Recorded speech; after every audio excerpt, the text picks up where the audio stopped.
Oh my God, I am so excited. Here we are with most of the collaborators and authors of Inside the Den, beautiful women that are part of the Purpose Den. And I came up with this idea of creating this collaboration, and I got so many beautiful women saying yes to the call. I want to share my story.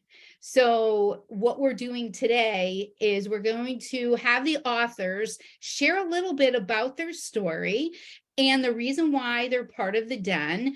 And the beautiful part of this book, Inside the Den, is that after each chapter, you have reflection pages. So there's journal pages and reflection questions coming off their chapter. So you could connect yourself with the story that they're sharing and really feel like they're part of your journey and you're part of theirs. So tonight we're going to get started, and the first person author is Liz, and Liz is traveling. So she thought maybe she could pop on, but she's not going to be able to pop on this evening. But her chapter is all about say yes to the no's. So knowing the difference between the hell yeses, she calls them, and the hell no's, and how she navigates using that system to get through her life, not only professionally, but in her personal life as well. So that story is chock full of information and tips. And I really think most of us women could resonate with the story of understanding what to say yes to and what to say no to. It's a little different than Cheryl's story on boundaries, because it really charts it all out in Liz's story of how she goes ahead and what is the checklist she uses to keep on track. So that's Liz's chapter.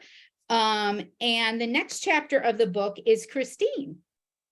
Christine, please share with us your chapter, a little bit about your chapter and why you're here in the Den. Oh, I think Christine is frozen. Sure. She froze. Oh, there she is. Are you there, Chris? Oh, I think she's a little frozen. Can you hear me? A little bit. Can you hear me now? Yes. Okay. So, yeah, hang on. Let me, sometimes if okay, how about now? Perfect. We could hear you. Well, Better? Yes. Can you hear me? You're kind of cutting in and out a little bit. Oh, and she's gone now. Okay, technology. So here you go. I told you guys I'm authentic, right? Like keeping it real here and dealing with technology. We're going to go on to the next chapter. And when Christine comes back, hopefully she's able to come back. Her chapter is about Past the Curveball, and it's really fascinating along her journey. But June, you're next in the book. Please share with us a little bit about your chapter and why you're here. Well, my chapter is called Wife, Waitress, Designer, What Will I Be? Pretty much about, a decision that I made in my senior year of high school that kind of led the path of my life and where I am now and today. And if I didn't make that decision, I might, be in a very different place. Growing up all through grammar school, high school, my parents never talked about me going to college. It wasn't something I thought about. I think my mother assumed I would just be a wife and mother like she was, which nothing wrong with that, but I think that was her aspiration for me. And at one point she even mentioned that she thought I'd make a really good waitress. But thankfully, halfway through my senior year of high school, I started thinking I have to do something. I have to figure out what I'm doing with my life. And I had applied to a couple art colleges and thankfully was accepted. And yeah, I went to an art school and just being able to get my degree in commercial art graphic design was a perfect path for me because as I had different things happening in my life, like, becoming a wife and then becoming a mother, and being a graphic designer was great because it allowed me to work freelance or work part-time or worked so that I could have time to, for the family and the children. And then once the kids were ready to kind of take care of themselves, I was able to go full time. And then now we've kind of come full circle. Now I have grandchildren and I'm back to, freelance, and I'm working for myself. So the decision to become a graphic designer was, you know, was something that just kind of happened, and I'm glad it did because it's allowed me to live, the life that I've been able to, and still have time for, the important things, the family and the kids, and so that's pretty much what it's about. Yeah. Yeah, it's a beautiful chapter and it's a beautiful story, right? About how what our parents may want for us may not be exactly what is right for us. And it's okay to set your own path. So it's Exactly. really a beautiful I was story. only 17 and my mother was saying, "When are you getting married?" I was like, seriously, I'm not ready for that. So it was like, I guess I'm going to college. I have to do something before I jump into this marriage thing at age 17. Wasn't happening. So oh. Yeah, that's awesome. So why are you here at in the den as well? Like, why did you join us and take the call to do this chapter? Well, first of all, it's you, Pam. Every time I talk to you or meet with you, I come away from you with some little tidbit of information that just helps me. So I knew by being part of the den, I could continue to get those little bits of inspiration and guidance on a daily basis, or at least, I may not be able to look daily, but when anytime I do check in the den, I find something that just seems to be helpful and it applies to what I need in my life. So thank you. You're welcome. Thank you for being with us. And thanks for sharing. So Serena is next, but she's not on. So Suzanne, your chapter is next. The Power of Creating New Friendships. Yes. Hello, new friends. How are y'all doing from Atlanta? I always have to give y'all a little south, right? Yes. For all my new Connecticut friends. So, the power of new friendships. And I went into the chapter just reflecting on a time in my life where I told God I was ready for some big things. And I had in my mind what those big things would be. And I'm still working on some of those big things. But what I've learned on my journey of leading up to, I think, the big thing I'm called to do is that there was some stuff that God wanted to happen along the way. And for me, that was making some space for some new amazing people in my life. And it started with an all women's discipleship group. It led to some awesome women helping me get my book and different things done, and it led me to you all. And I think, to sum it up, if you would ask why am I still in the den, is because, like, I believe if, like, God intentionally placed people that were so awesome and so encouraging in your life, you keep them in your life. You keep them in your life. And it is just the support, the little texts, the everything. I mean, it's just, again, Pam, I met you through just cold applying to speak at your event, and you got tons of people, and I happen to speak your language, and the power of friendships. And let's be real, this is Women's History Month. International Women's Day is this week. It's about women supporting women and making sure you're allowing that space in your life to allow some other strong female friends in your life. That's beautiful. That's beautiful. Thank you so much. Thank you for being here. And thank you for speaking at the event last fall. And thank you for your continued support through this project and everything else. It's awesome. Appreciate you very much. Kathy, what are the odds? The story of a number. Yes. Well, I have to say, I can just get this up here. I think for me, it was about when we talk about sharing our journey, what's really significant and where do we get to and what forms how we believe. I'm a grandmother today, but how I function in the world today goes back, way back in terms of some of the early experiences. And I think as women, when we look at having children and what we go through when we have children or when we don't have children, all of that kind of stuff that's all tied up in being a woman. And I was 16 when I had surgery the first time related to these kinds of things. And the outcome of that was I would most likely never be able to have children. And then I found out I could conceive, but I couldn't actually carry a pregnancy to term. And so I had a number of miscarriages before they figured it out. And then finally, after a number of those, which is any woman that's gone through miscarriages understands, that's a whole different kind of, grief. Mhm. And there's no competition in grief. I'm not saying that at all, but I'm saying that is one that we tend to say, well, it's for the best.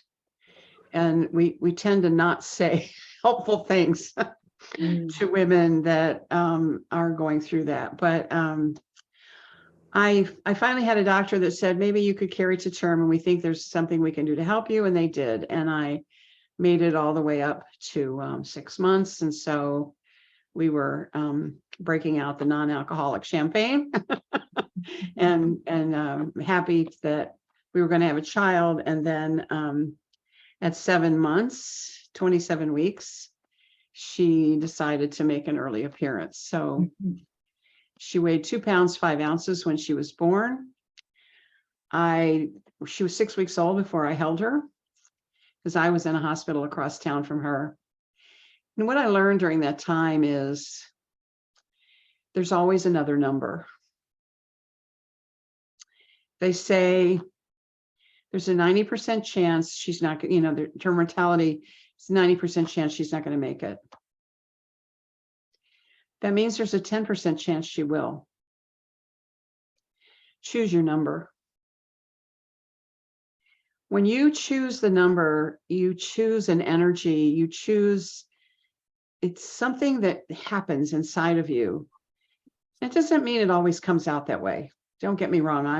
I don't have that view of you're doing something wrong if you believe it and then it doesn't happen. But I'm saying we get to choose whether we want to live in a state of hope and grace or not. And we decided to live in grace and in hope, and it made all the difference. Mm. Was it easy? No.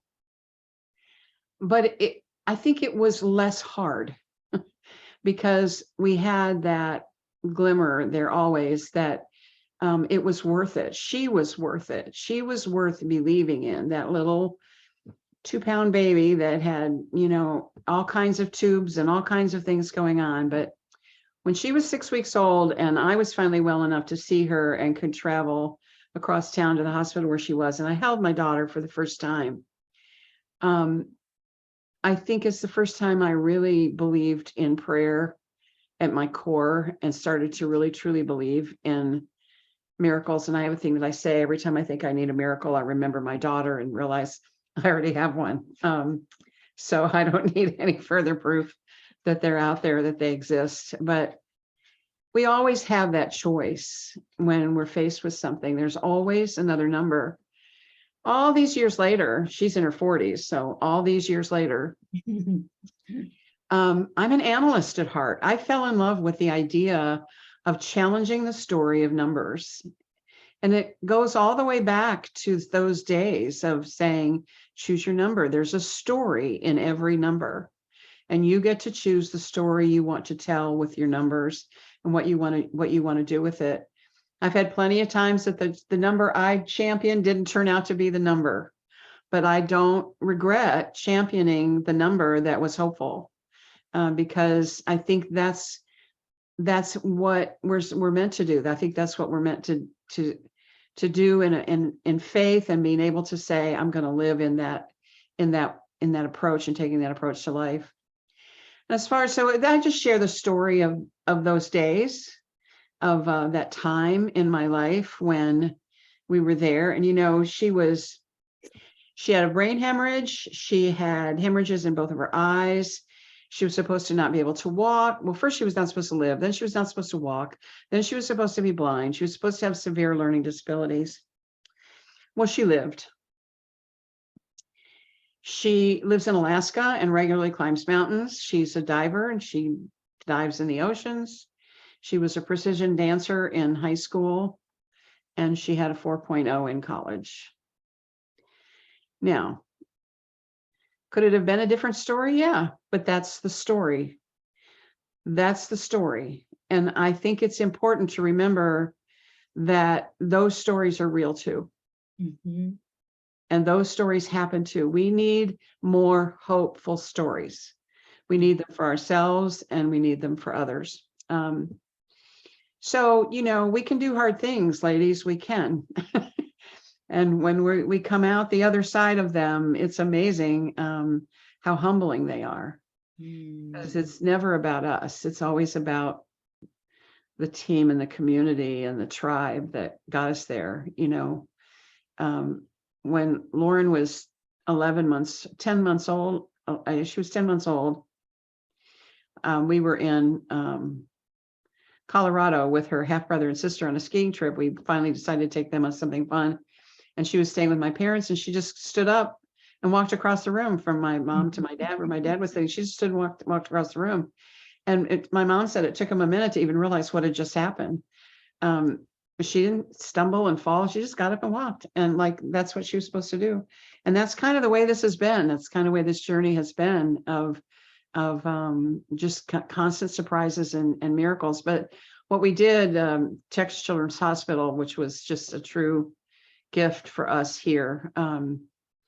There were lots of miracles, and miracles through medicine, let me just say as well. But her main doctor was the head of the neonatal unit there, and they have a reunion every year. It's because these nurses and doctors on the neonatal units quite often never get to see the outcome of their work and what they do. And so they have these little reunions, and we went back the next year, and we put Lauren down on the ground, and she walked up to the doctor that had taken care of her. And I saw this doctor, this scruffy old doctor that was just, gave us some of the news he gave us. He was just delivering the news, right? But I watched this guy reach down with that little girl so gently and with tears in his eyes, and said, you could tell this is why he does this.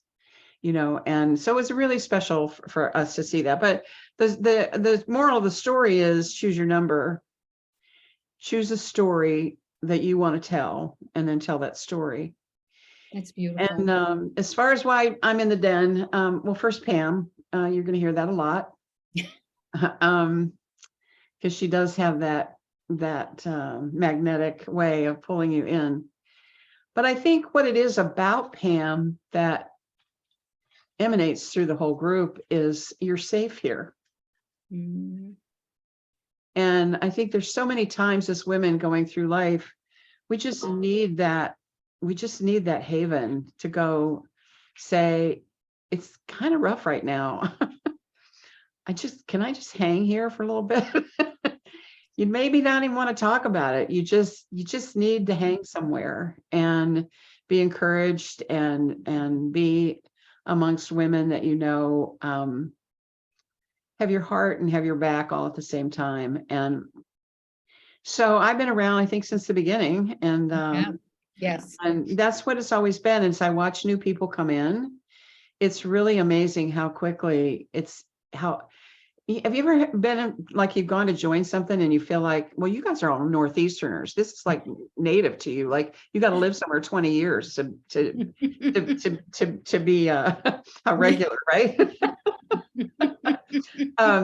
But you go to join a group and you think it takes so much time to, but if what I find with this group and why I love it is you could have been here 2 years, you could have been here 2 months, or you could have been here 2 weeks. You're going to feel the same way. You're going to feel the same way about your acceptance here because it's just so genuine. Thanks, And Kath. I think that speaks well to not only to Pam, but also to the people that come into the group. Mhm. Because it's hard to find these kinds of places. Mhm. It's not an easy thing to find. And so I personally believe people are guided here. And I think it's a spiritual sojourn that brings them here. And so we're waiting for the next ones to come along to share their story with us to see what we have to learn from them. But it's always an honor for me to be a part of something like this book because I believe so strongly in the power of our stories. Mhm. And it's where we connect at the core of who we are. It's where we connect and where we say, yeah, I don't feel so alone now. I don't feel so different now. Isn't that wonderful that other people can feel just as crappy as we feel, or just as wonderful as we feel, all at the same time, right? So Beautiful. that's mine. Thanks, Kath. Actually, we have 6 states represented on just this call right now. Yeah, I'm Texas. Texas, New York. I'm not quite Southern though. I have to say, I was raised in Ohio, but I've been in Texas longer than I've been anywhere. So Yep. they accept you a little faster in Texas than they do in Connecticut, though. Let me just say. Well, thank you for sharing your story. It's beautiful. It's a fun story to read as well, and it's very intriguing. So I think everybody is going to like all the other chapters, but benefit from all of these stories. So thanks so much, Kath. Christine is back. So while she's here, we're going to go to Christine and then we're going to go to Cheryl. I hope this works. I hope so too. Okay, I'm gonna make it fast because I'm actually at work and I'm having all kinds of charger issues and phone issues. But just my chapter is about a pivotal time in my life, and that is, I got married really young. I was married 18 years, and I felt as though it ended suddenly. And so it's about the year between the year of my separation and, thinking that I was absolutely going to die. And it was a horrible, horrible time for me. And then, it was a horrible year, and it was the very best year of my life. And I think, one of the things I say in the book is when I was married, I was right of center. And when I got separated, I went way left to center. And then as I started to finish up that year, I became back to center. And finding me. And I think getting married so young, I lost me. And so there was a lot of trial and error, horrible. And I found a letter that I wrote to myself 3 years before that kind of said, I wanted out for the various reasons and why I stayed. And I believe that, they say what doesn't kill you makes you stronger. But I truly believe in lessons and blessings. And I believe ultimately my ex-husband gave me the biggest gift of my entire life. And so I will tell you I'm happily married again, which I never thought I'd do if you asked me in that first year. And during that year, I guess my perspective changed, when I went from sales, being sales management, to a lot of money, and where my priorities were, to now basically doing ministry work. And it's my journey. It's my journey. And it's really cool because, again, biggest blessing, biggest gift. So when you think that it's the worst, know that there's something on the other side. Why am I here? Well, I kept reading Pam's blog and I went, oh, who's that lady Pam? And she's writing to me. She's writing to me. I feel all those things. And so I gave her a call. Again, we're in the same local area. And, switching from one career to social service, sales to social service, and trying to navigate uncharted waters. This became my sounding board. And I'm so grateful to the women that I've connected with here because, when I'm not feeling like something might be quite right, or I need that extra, you go girl, you ask for more money, you can do this, go for that grant, you got this, sometimes I'll call and go, I need a really quick pep talk. Or I think today was June. I've been meaning to do a newsletter since November, help. And so it's really cool to get to know everybody individually. And I just look forward to getting to know more of you. And again, if we can raise each other up, what a powerful group will be. So thank you. Thanks, Chris. Thanks so much for sharing. Beautiful, beautiful story. Thank you. And the work that you do as well. Extremely beautiful. Cheryl is next. Cheryl. Hopefully I'll be able to make it through this. I am recovering from a cold, so I go into some coughing fits here and there. So my chapter is about boundaries. And the reason that I have such an issue with boundaries was when I lost my job and I decided that I was going to become a consultant. And, part of that is proving yourself, right? Providing financial stability, all different types of things come into play when you're self-employed. And I really had a hard time saying no. So anything that crossed my plate, I would say yes to, and I was literally drowning. And it's taken me a really long time. I'm kind of looking back at my story that started in 2011, and some days I still feel like I'm drowning. But with help of others. So one of them being my dear friend Kim, who was my college roommate. So she's on this call. She knew Pam and was part of Pam's daily nuggets or something like that. I don't know if they were daily, but Back then they were. yeah, so she kept forwarding me these nuggets, and it's like, oh my gosh, like this is overwhelming. I have so much to do. All these nuggets are coming at me. But there was one of them that just resonated with me, and it's the word no that is made up of the word yeses. And I don't know if you guys have seen that before. It's in her chapter, so you'll see it. Yeah. And it kind of just made me stop and say, what the heck am I doing? I have 3 boys that are growing up, without me being involved in their lives. I have a husband that I don't even know who he is. And so, from that point, I had reached out to Pam and started working with Pam, and still am working with Pam because life is not easy. And it's great to have her as a resource to help guide me. And so my chapter just kind of goes through, all the emotions and all the struggles and the challenges and the successes that I've had. And, recently, because I had gone back working full time, but I've come back to consulting, and I'm doing it a little bit differently this time. I'm putting more structure in place. I'm saying no more.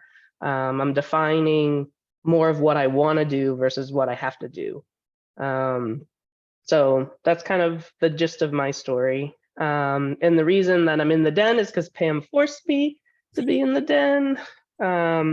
So I'm not a super social person. I'm like, I have Facebook, but I'm not a poster, I'm a stalker. And I recently just signed up for Instagram so I could promote one of my children, but I have no idea how to use it. It's very disorienting.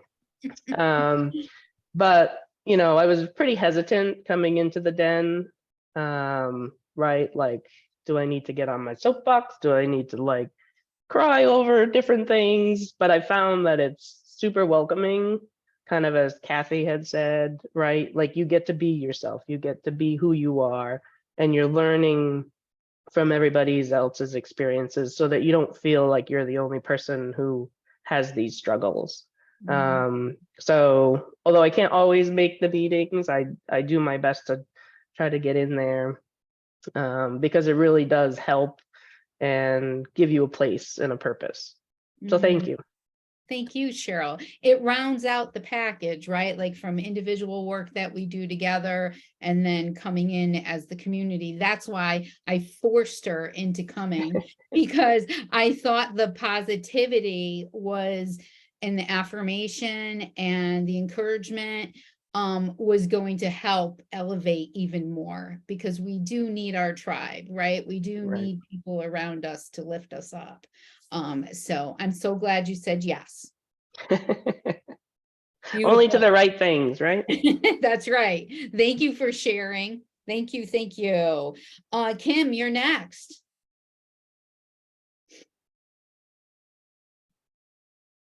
Here she comes. And then Damie's after her.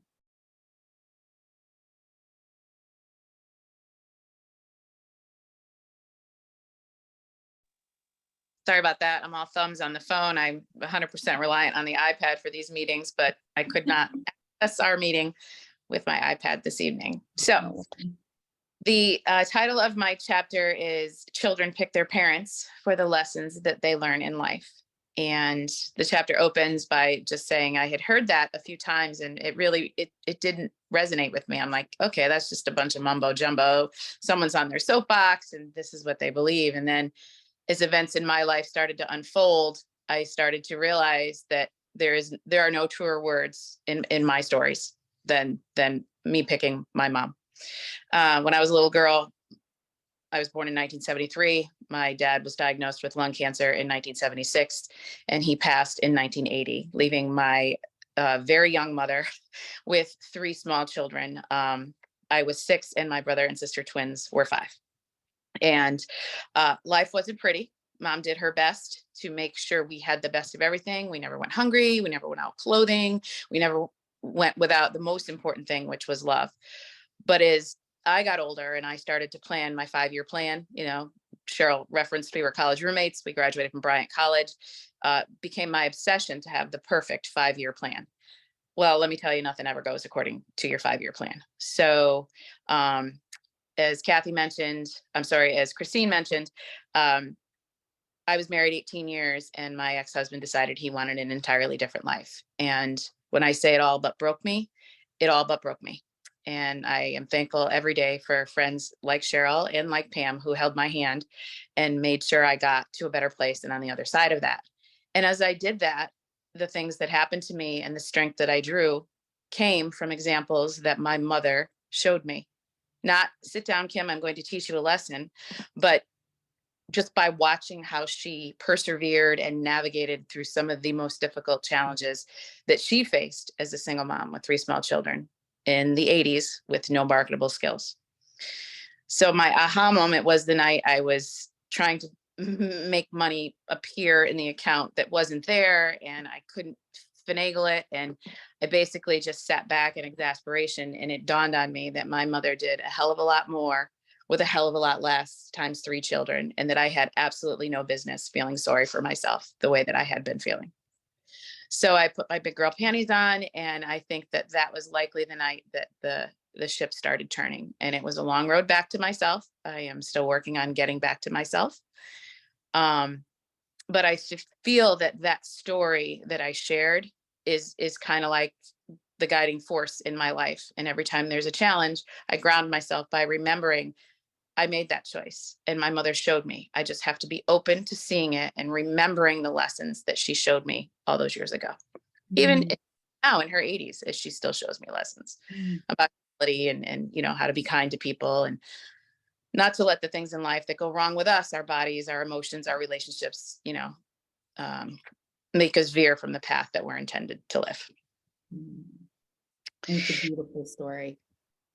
And why I'm in the den is because I have known Pam a very, very long time, for professional level, and then we became friends. And as Pam made different career choices for herself, it was exciting to watch this beautiful butterfly. No accident that is what she uses as her symbol, emerge. And selfishly, I wanted to be a part of that. So getting involved with the art of influencing others and the coaching, the mastermind coaching that my team and I do with Pam and the Den is just a way to be a part of something that I think is so unique and so special and so well deserved and earned by Pam that I'm happy to be a part of such a group. And that you as our unspoken leader, Pam, we all can't thank. Oh, thank you. Oh my goodness, I'm gonna cry tonight. Well, Thank you. Well, You've thank been you. a Thank all of huge support to me through all of my crazy ideas and all my days, events and sponsorships and everything else. You've always been there. So thank you for that. likewise. Yes. I'm very, very blessed with all of the ladies that are here tonight and inside the den. So thank you, everybody. Oh, whew. Amy, Hello, hello. You're blushing. I am. I'm like beside myself right now. I really I feel am. like I should answer the question first to keep the mojo going. But yeah, why I'm in the den, just to hit that first, is obviously Pam, without a doubt. But I also think for me, you know, just being able to listen and grow from so many stories that people share that are just authentic and real, and to the point where they're inspiring and they make me pause and think. And so obviously Pam for sure, but I would say the women on the call. And then I think having opportunities like this book for sure is something that I'm thankful for and grateful.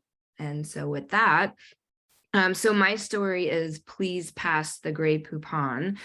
So I, as a child, always loved mustard, and I was only allowed to have one jar of mustard at a time in the refrigerator.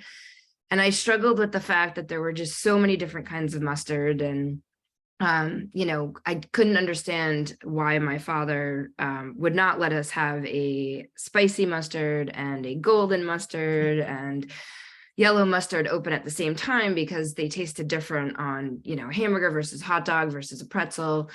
And so when I was reflecting on what to write about, I, for some reason, thought about the fact that I have so many mustards in my refrigerator now that I'm able to purchase my own mustard and open as many mustards as I want. And so with that, I started thinking about that story and like what it meant. And I realized that there was a restriction on having mustard.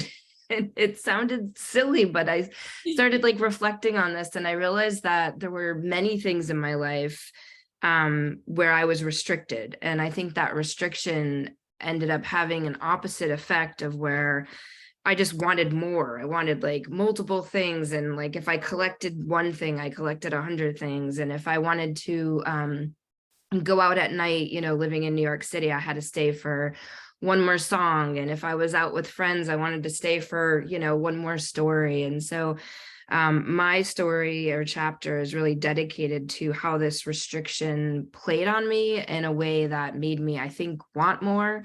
And then at the same time, in writing the story, I paused and thought, like, should I slow down? You know, like maybe I'm too intense because I want more.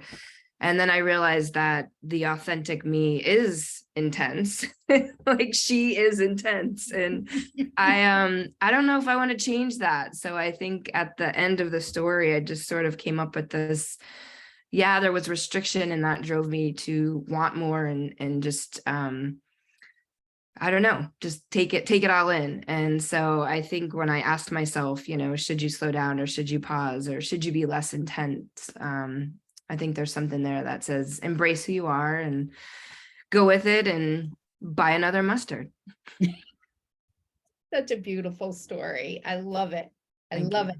It's fun and it is really, I could relate to it, not because we're cousins, but I could relate to the story of the restrictions because, right? Because I said so type of thing, because the way it is. So it was very, very clever and it's a great story. So thank you, Damie. Thank you. Thank you for letting me think about it and share it. It's my pleasure. It really is. We have a few more stories that we're going to share. I'm going to just read something that Emily Brash is one of the contributors or the collaborators, authors. She could not make it tonight because she has a very bad migraine, so she wasn't feeling well. But she sent me something that I'm going to just read for you guys, okay? And her story is about sisterhood. And she said, I decided to write about the power of sisterhood because I think one of the most valuable resources we have as a professional woman are the bonds we build with other women in and out of the workplace. As many business owners and female executives can attest to, we are constantly fighting the stereotype that women are weak and too emotional. So her story goes on to talk about when she was a high achieving woman going through tough times professionally and personally. It's natural to close off and deal with the issues alone. I've noticed both in myself and in others around me that we're quick to judge and write each other off before getting to know one another, therefore losing out on what could be amazing support, community, and mentorship. So, and the reason why she's part of the Den is that she really thinks it's important for women to have a support network of other women that they can trust and go to for advice or just venting. The positive outcomes are abundant when you have a community just like the Den. So her story is all about the power of sisterhood. So we're really excited to have her chapter as well in the story. And we have Jen, Angie, and Srini left. And the next chapter, let's see, Angie, yours. And then we'll come to Srini and then Hello. Jen. Hello, dear. Hello. I guess I'll dive in about the Den first, and I'll just relate it with this. I mean, Pam, the first time I think I ever saw you across the room, it was like magnetic, and I had to talk to you. I was like, I don't know, something in my higher power is telling me that lady's got something for me. I don't know. And I remember, I think maybe the third or fourth time I met you, it was like, I think I want to write a book with you someday. And look, here we are. She did. She did say that. Hopefully it's the first of many, but Yes. and I think working with you and having you sort of like draw a life out of, I think that's how I would describe it, out of me that I could dream of but couldn't necessarily put into practice has been like the hugest gift ever.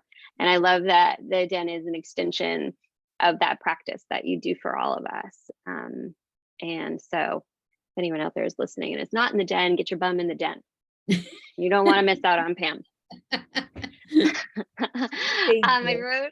welcome. I wrote a chapter called This 5 Minutes. And this 5 minutes is a practice of mine and a mantra that I use. And it was born out of a soul breaking moment that I had.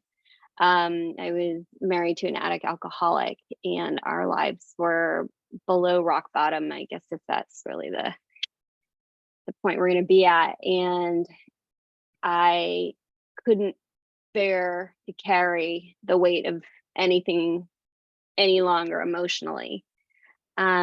Things seemed to be spinning out of control.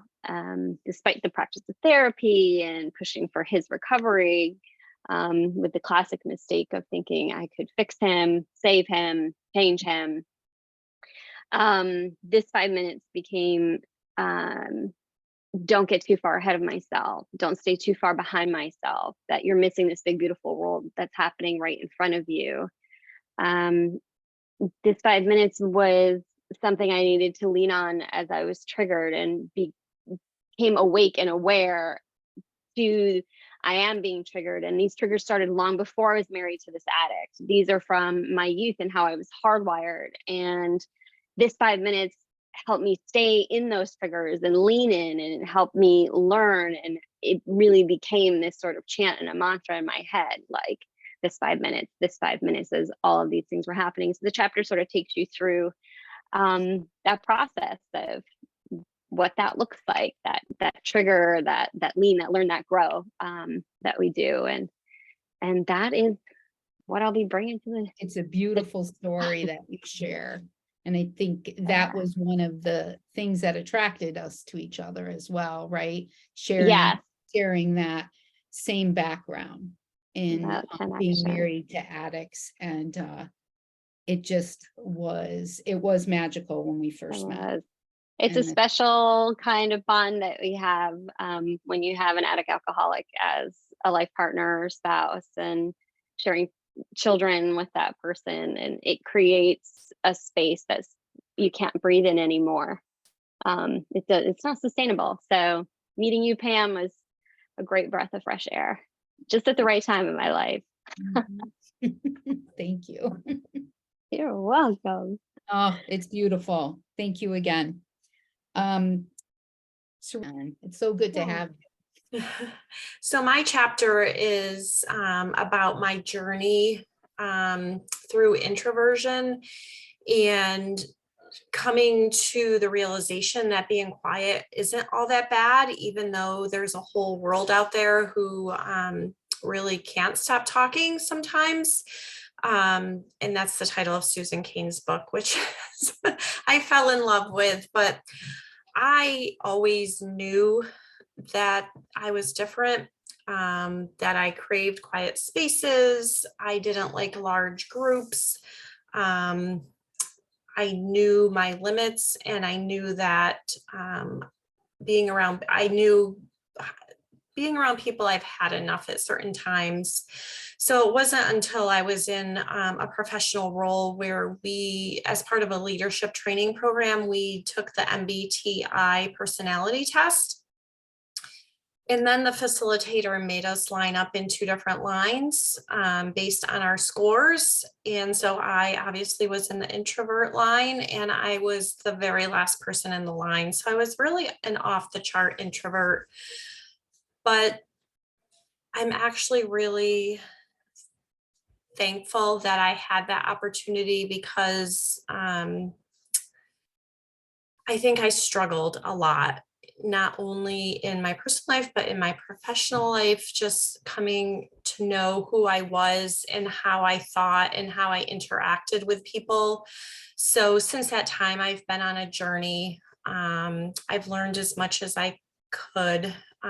Susan Cain's book, I felt, was written for me, and talking with other people like me, they say the same thing, that they didn't really understand themselves. So I've been able to take the armor off.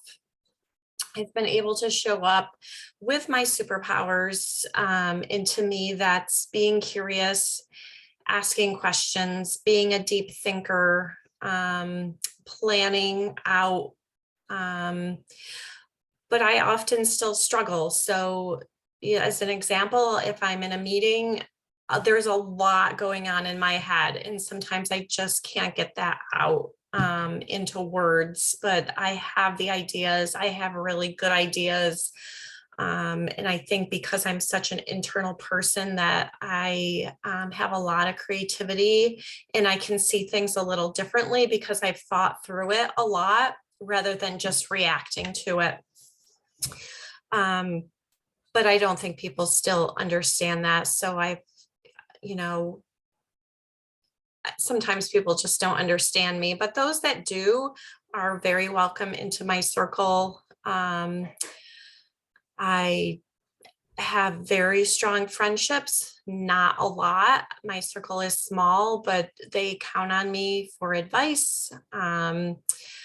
They often tell me I have a therapy face because they'll just show up in my office and, and want advice, but they know that I will give them the truth and that I will just think through things before I actually act.